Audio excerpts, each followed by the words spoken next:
Bonjour Pierre, Bonjour. merci de nous recevoir. Où en est la vente du Paris FC?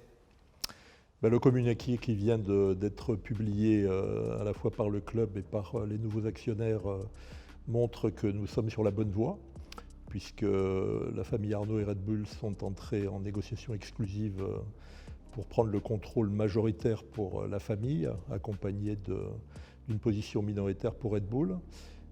Et donc je pense qu'on va pouvoir, dans les semaines qui viennent, après le passage devant la DNCG, qui est bien entendu obligatoire, aller de l'avant et confirmer que c'est bien une nouvelle étape pour le Paris FC qui s'annonce avec des actionnaires puissants qui viennent renforcer non seulement nos moyens économiques, mais aussi nos moyens sportifs, puisque si la famille Arnault a choisi de s'associer à Red Bull pour rentrer dans le capital du club, c'est compte tenu de son expérience dans le sport en général, la Formule 1 bien sûr, les sports extrêmes, mais aussi dans le football où ils ont fait la preuve de leur capacité, de leurs compétences, à la fois pour former, pour recruter et pour développer des clubs de haut niveau. Il y aura un majoritaire, la famille Arnault, un minoritaire Red Bull. Comment les parts vont être réparties? C'est encore un peu flou puisqu'il y a encore un minoritaire qui fait l'objet de négociations. Je garderai une partie du capital également tout en restant président pendant les 3 ans qui viennent. Mais la famille Arnault sera majoritaire, aura la majorité absolue. Et Red Bull aura quelque chose qui tournera autour des 15% quand le processus sera finalisé. Et quand on parviendra dans 3 ans à une nouvelle étape avec ma sortie du capital et de la présidence, le rapport sera en gros d'un peu plus de 80% pour la famille et autour du solde pour Red Bull. Vous parlez d'ambitions élevées. Quelles sont les ambitions de la famille Arnault au Paris FC? Je crois que c'est d'atteindre un jour le plus haut niveau, mais en y allant étape par étape et en donnant le sentiment qu'ils ont le temps, pas toute la vie devant eux, mais que c'est un projet difficile, parce qu'il y a déjà un concurrent important à Paris qui est le Paris Saint-Germain, et qu'il faut y aller étape par étape et renforcer les structures, les fondations du club, qui sont déjà solides, mais qui sont solides comme on peut l'être dans un club de Ligue 2 du haut du panier. Donc il y a encore beaucoup de chemin à faire, l'étape de la Ligue 1 est importante. Bon, après, je crois qu'ils sont d'accord avec moi sur le fait qu'aujourd'hui, quand on regarde la Ligue 1, il y a la première partie du tableau qui joue l'Europe. Alors, pas forcément la Ligue des Champions, mais les autres Coupes d'Europe également.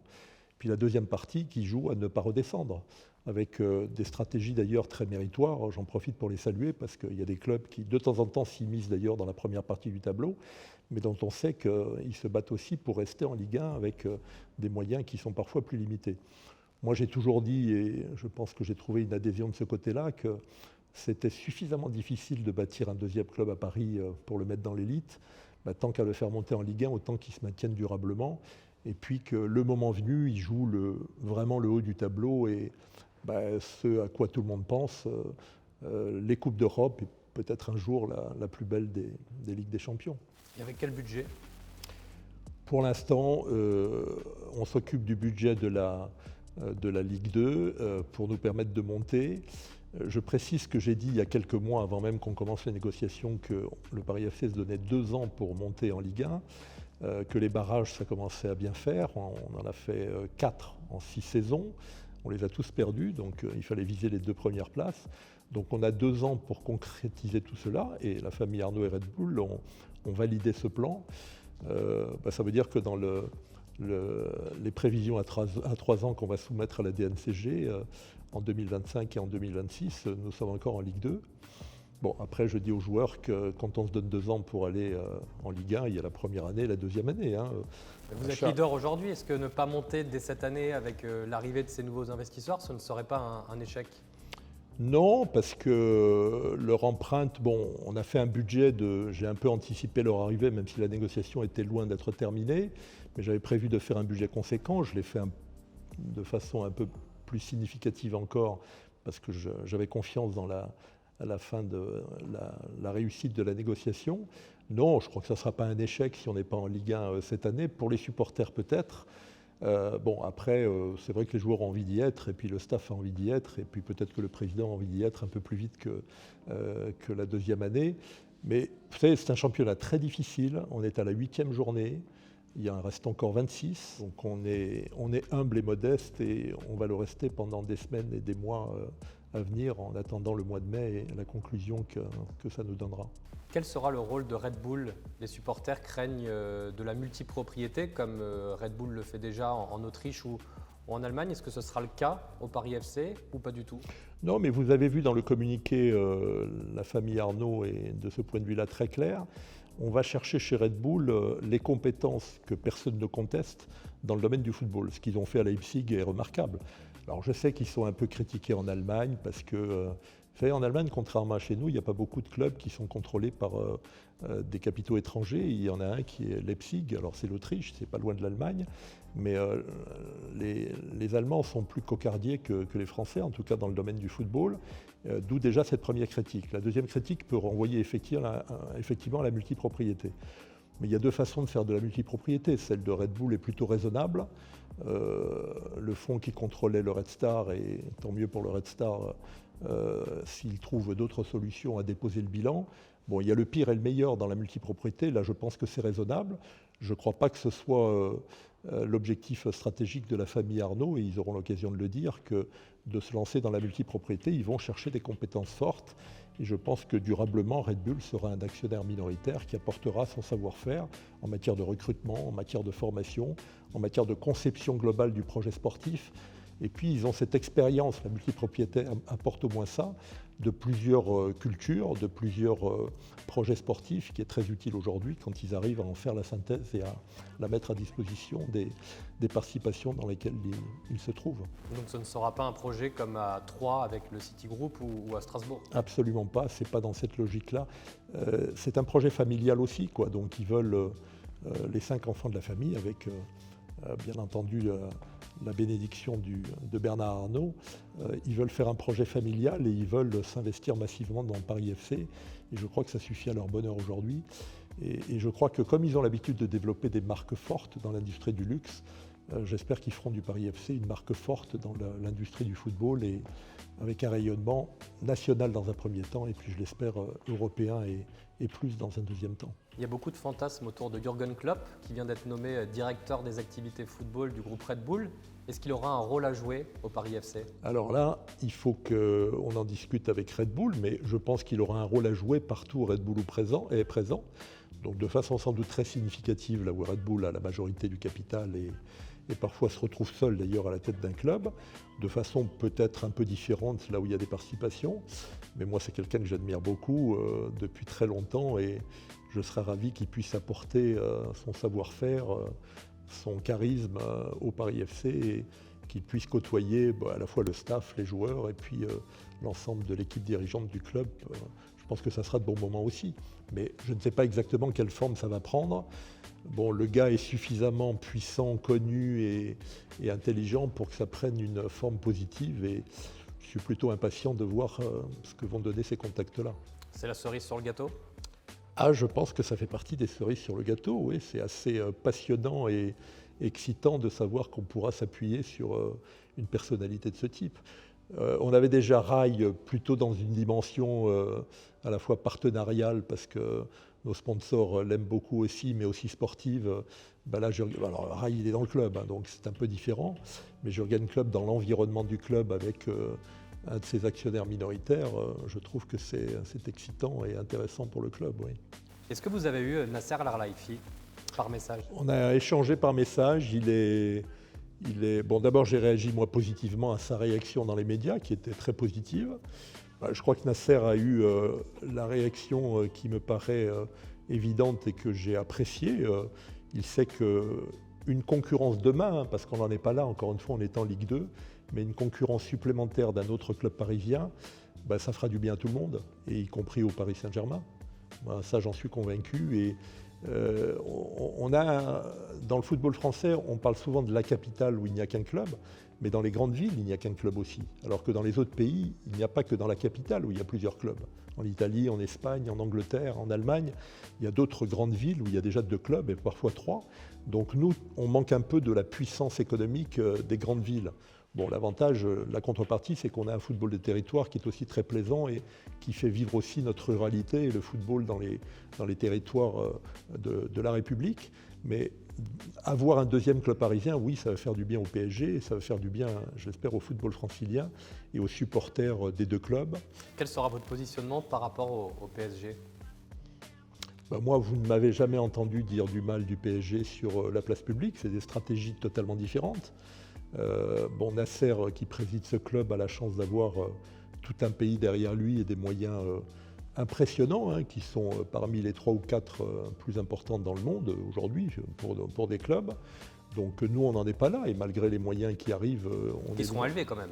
Oui, qui sont élevés, mais enfin qui sont pour l'instant pas en place et qui ne sont pas ceux d'un pays richissime. Je ne sais pas à quel rythme la famille Arnaud voudra investir demain. Elle investira beaucoup, mais on est très loin du PSG. Donc le rapport avec le PSG, c'est un rapport forcément amical et puis un rapport, je l'espère un jour, de plus en plus de concurrence. Mais de concurrence dans le domaine du football.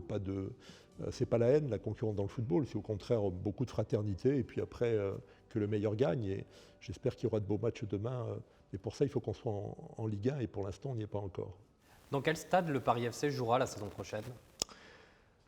Alors, on voudrait bien, mais là aussi c'est un chantier qui est ouvert, mais qui est loin d'être arrivé à terme. On voudrait bien jouer à Jean-Bouin et partager le stade avec le Stade Français, qui exerce ses talents en top 14. Il faut qu'on trouve un compromis avec le Stade Français. On a commencé des discussions avec eux. J'ai bon espoir qu'on trouve cet accord-là, mais on en est à peine au début. Pourquoi veut-on aller à Jean-Bouin ? Moi, j'adore Charletti, mais on voit bien que ce n'est pas tout à fait le stade aujourd'hui qui nous convient. C'est un stade qui a vieilli, qui est un stade au départ d'athlétisme, et il n'est pas confortable autant pour les supporters que pour les partenaires que l'on reçoit dans le cadre du développement de notre sponsoring. Donc on voudrait avoir un outil plus adapté à nos ambitions. Donc on va essayer de trouver un accord avec le Stade Français. Je pense que la mairie de Paris le souhaite également, mais on respecte bien entendu ce qu'a fait le Stade Français jusqu'à présent à Jean-Bouin. C'est un stade où il y a très longtemps le Paris FC a exercé ses talents. Mais le Paris FC, il a joué au Parc des Princes, il a joué à Jean-Bouin, il a joué un petit peu partout, il a même joué à Troyes, je ne parle pas de la saison dernière, mais bien avant. Il y a un entraîneur qui avait qualifié le club de club SDF, sans domicile fixe. On aimerait bien se poser dans un stade qui est moderne à la fois pour les hospitalités et puis pour les supporters, et qui permet aux joueurs d'exercer leur talent avec un environnement plus confortable, même si celui de Charletti s'améliore et on essaie de l'améliorer en permanence. Le Parc des Princes, quand on connaît les tensions entre le PSG et la mairie de Paris, c'est une option envisageable dans le futur ? Non, je n'y crois pas. C'est comme si on parlait du départ de l'OM du Vélodrome ou de Lens de Bollaert. Je ne vois pas le Paris Saint-Germain quitter le Parc des Princes. Maintenant, je vois les tensions, je vois les difficultés, mais je crois qu'au final, il y aura sans doute un accord. Et même si le Paris FC a aussi joué dans cet entre-là il y a de longues années, je crois que le Paris Saint-Germain fera un effort pour y rester. Après, ça peut prendre de longues années, de toute façon, des changements de stade si il confirmait son intention d'aller ailleurs. Donc, ce n'est pas d'actualité pour nous aujourd'hui. Aujourd'hui, aller voir un match du Paris FC à Charletti, c'est gratuit, que ce soit chez les hommes ou chez les femmes. Est-ce que vous allez maintenir ça la saison prochaine ? On va la saison prochaine sans doute basculer. D'abord, tout dépendra de notre statut. Ligue 2, Ligue 1, ce n'est pas la même chose. Mais en étant accueillis à Jean-Bouin dans des conditions bien plus confortables pour les spectateurs, je crois qu'on aura toujours une politique de tarifs populaires et agressifs, au bon sens du terme, qui permettent au plus grand nombre d'accéder au football. Et puis on s'efforcera avec ceux qui ont plus de moyens, les partenaires, les entreprises et puis les supporters qui ont des revenus plus élevés de compenser. Mais on va essayer de garder un football attractif sans forcément prolonger ad vitam aeternam la solution de gratuité. En Ligue 2, ça peut se concevoir, on la prolonge là tout au long de la saison.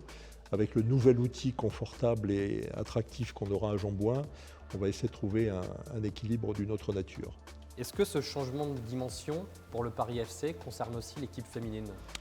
Bien évidemment, je pense que c'est un facteur qui a aussi attiré la famille Arnaud. parce qu'ils sont dans une démarche, dans leurs activités plus générales, dans une démarche aussi de mixité, d'égalité professionnelle. Je crois que si les budgets augmentent demain, il y aura le budget féminin qui en bénéficiera également.